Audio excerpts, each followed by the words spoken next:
चित्त की वृत्ति को एकाग्र करके बड़े प्यार से बोलना। जन्म जन्मांतरों की मैल को दूर करने के लिए बड़े भाव से बोलना।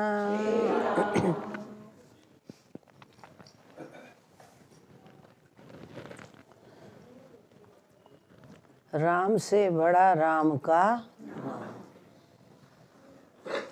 जो नाम की महिमा है असीम है, अथाह है, अनगिनत है, लेकिन सबको इस बात का अनुभव नहीं है कि राम की महिमा है क्या। गोस्वामी तुलसी बाबा ने तो इतना भी लिख दिया कि कहाँ लगे नाम बढ़ाई और राम न सकहीं नाम गुण गाई। जब भगवान श्री राम भी नाम की महिमा का गान नहीं कर सकते तो क्या हम और आप नाम की महिमा को समझ सकते हैं? नहीं समझ सकते। अपितु जिस व्यक्ति ने जितना जितना अनुभव किया अपनी बुद्धि के अनुसार उसे कथन करने का प्रयास तो किया है, लेकिन वास्तव में राम नाम की जो महिमा है वो अनंत है। एक बार किसी व्यक्ति ने पूछा कि जब शव यात्रा जाती है तो उसके पीछे राम नाम सत्य क्यों कहा जाता है? भगवान का नाम तो कोई और भी लिया जा सकता है कि राम नाम सत्य है, ऐसा क्यों कहा जाता है? तो संत कहते हैं कि जब तक कोई कारण न बने ना तब तक किसी कार्य की सिद्धि नहीं होती है। कोई कारण बनेगा तभी तो कार्य की सिद्धि होगी। तो तुलसी बाबा के विषय में लोग उल्टा सीधा बोलते थे और कुछ व्यक्ति तो ऐसा भी कहते थे ये ढोंगी है, दिखावा करता है, कपट करता है, इसको हम जानते नहीं हैं ये कैसा था। माफ करना, कोई कैसा था ये कोई किसी शास्त्र में नहीं लिखा गया। देखा ये जाता है कि वर्तमान में वो कैसा है। कल क्या था वो एक अलग पहलू है, लेकिन आज वो क्या है, जो वो आज है वही तो उसका भविष्य है। अब छकड़े में, गाड़ी में कोई व्यक्ति अगर आखिरी छकड़े में बैठ जाए ना तो गाड़ी ने उसे कभी ये नहीं कहा कि मैं तुझे छोड़कर जा रही हूँ, क्योंकि तू आखिरी छकड़े में आया है। गाड़ी का काम है गंतव्य स्थान तक पहुंचा देना। इसी प्रकार से किसी का अतीत कैसा रहा वो एक अलग पहलू है, लेकिन जो संसारी होते हैं ना पहले आलोचनात्मक दृष्टि से अधिक देखते हैं, उसकी आलोचना ज्यादा करते हैं। इसी प्रकार तुलसी बाबा के विषय में कुछ तर्कवादी व्यक्ति जो उनके मुंह में आता था बोलते रहते थे, लेकिन भगवान जो है ना अपने भक्तों की आलोचना सुन नहीं सकते हैं।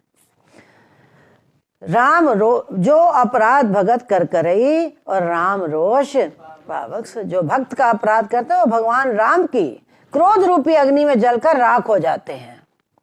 लेकिन तुलसी बाबा किसी की बात नहीं सुनते थे। वो नाम की मस्ती में सतत सदैव जो ग्रंथ की रचना कर रहे थे वो करते जा रहे हैं। पल प्रतिपल वो ग्रंथ लिखने में मस्त हैं। संसार कोई निंदा कर रहा है और कोई स्तुति।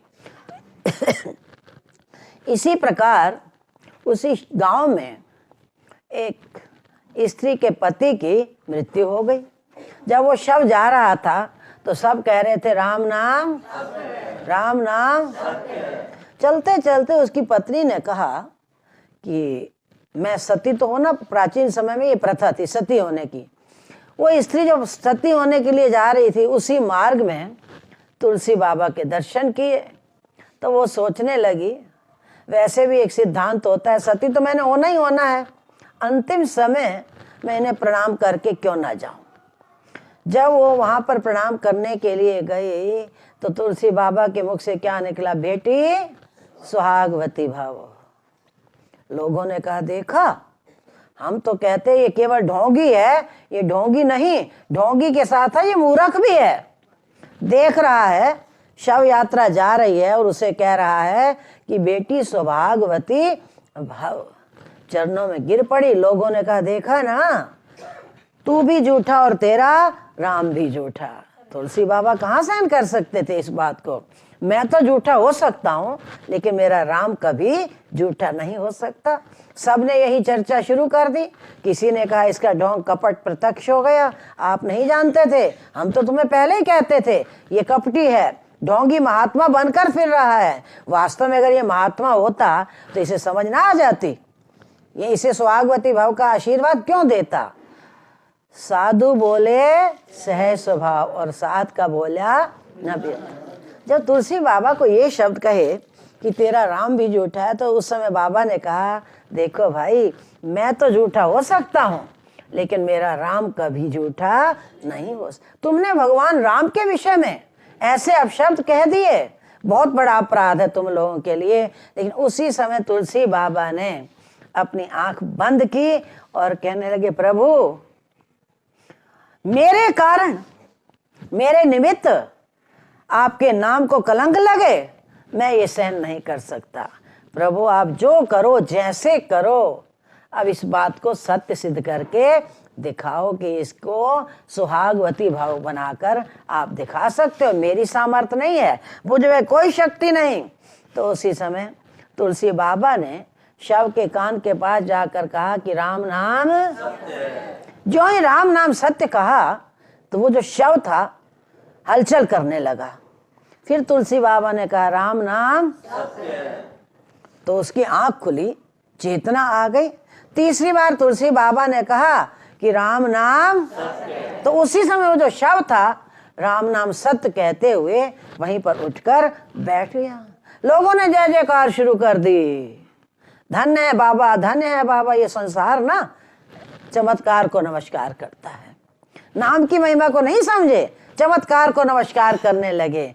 तो तुलसी बाबा ने कहा मैंने इसमें कुछ नहीं किया, जो कुछ भी किया मेरे राम नाम की महिमा है, ये मेरा इसमें कुछ भी नहीं है। तो इस प्रकार वो जो ग्रामवासी थे उसको लेकर पुनः अपने गांव में लौट गए। अब तुलसी बाबा चिंतन कर रहे हैं, विचार कर रहे हैं कि भगवान जो भी करते हैं कोई ना कोई कारण होता है। ये घटना ऐसे तो घटित हुई नहीं, और ना मैं कोई सिद्ध महात्मा हूं, ना मेरे अंदर कोई सामर्थ्य है जो मैं कुछ कर सकूं।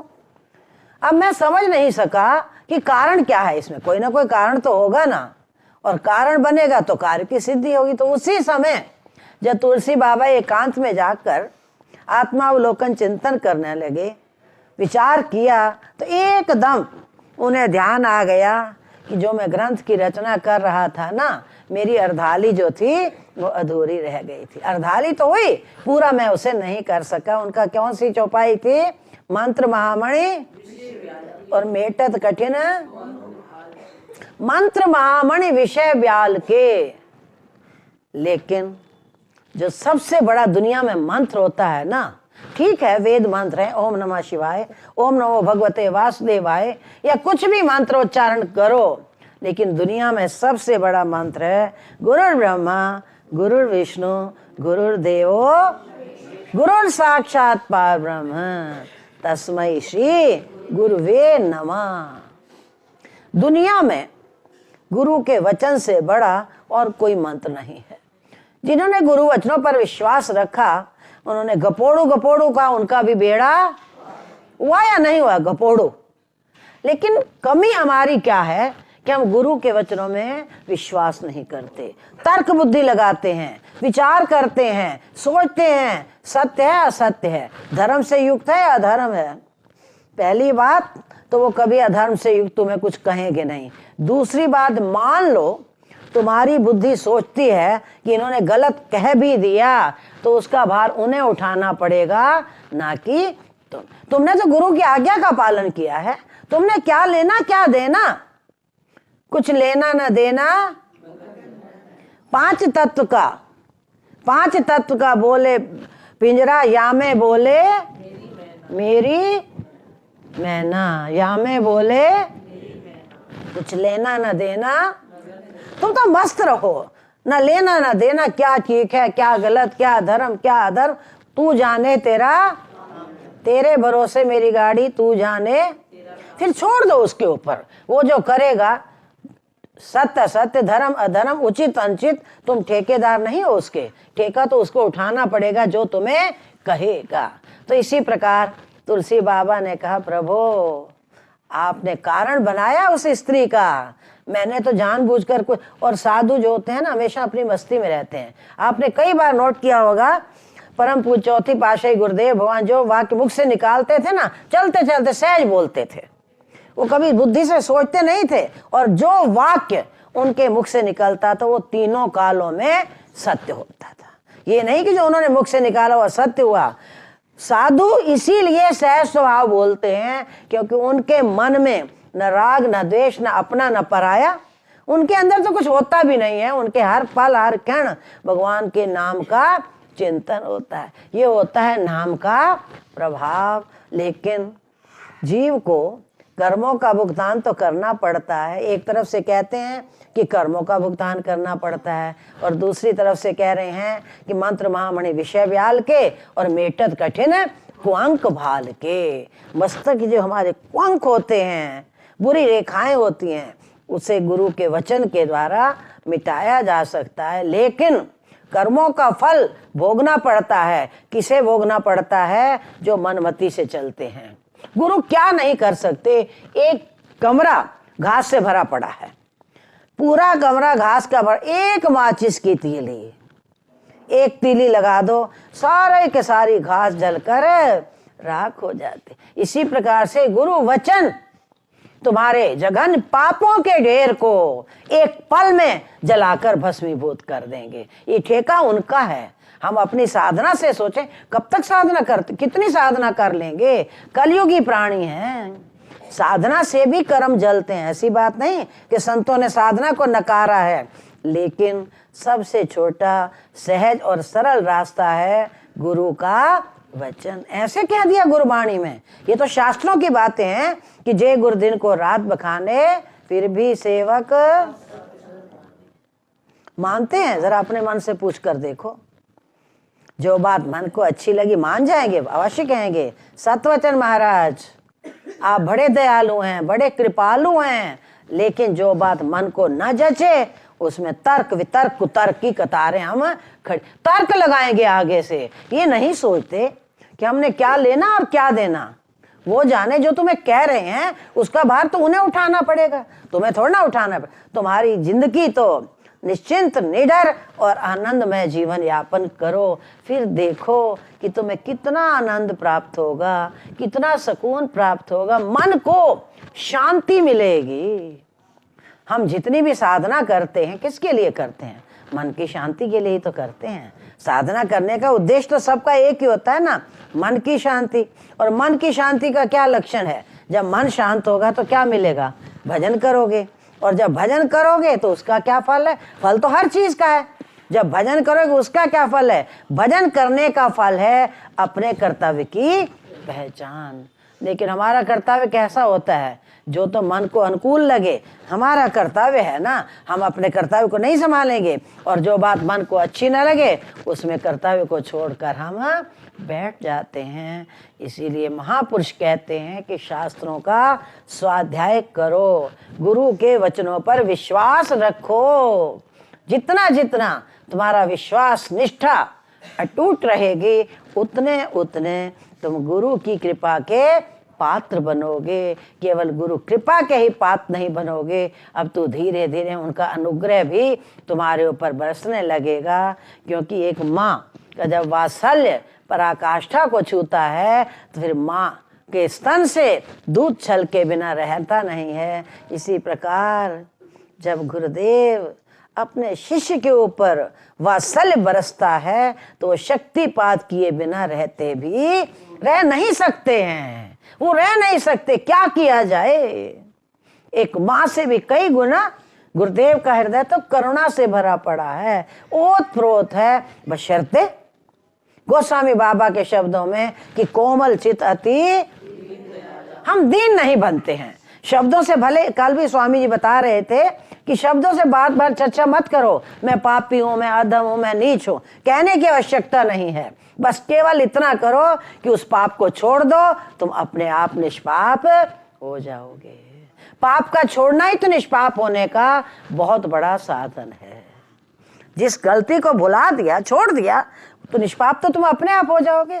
फिर वो सोचेंगे कि तुम्हें निष्पाप में किस कर्मों का फल देते हैं, ऐसी बात नहीं है, कर्मों का फल तो भोगना पड़ता है, लेकिन जब शिष्य समर्पित हो जाता है तो उसके कर्म के फल को गुरुदेव स्वयं भोग लेते हैं। पहले भी आपने श्रवण किया है कि एक व्यक्ति को बवासीर का रोग हो गया, महात्मा के पास पहुंचा, कहने लगा महाराज मैं बवासीर के रोग से पीड़ित हूँ। सेवक से कहा जाओ चाकू उठा लाओ। सेवक गया, चाकू लेकर आया, उंगली पर चाकू लगाया, जो ही चाकू उंगली पर लगाया तो रक्त की धारा, शिष्य का जा तू ठीक हो गया। शिष्य हैरान, मैंने कौन सा अपराध कर दिया, अपनी उंगली पर उन्होंने कहा जो रक्त तेरा बहना था वो रक्त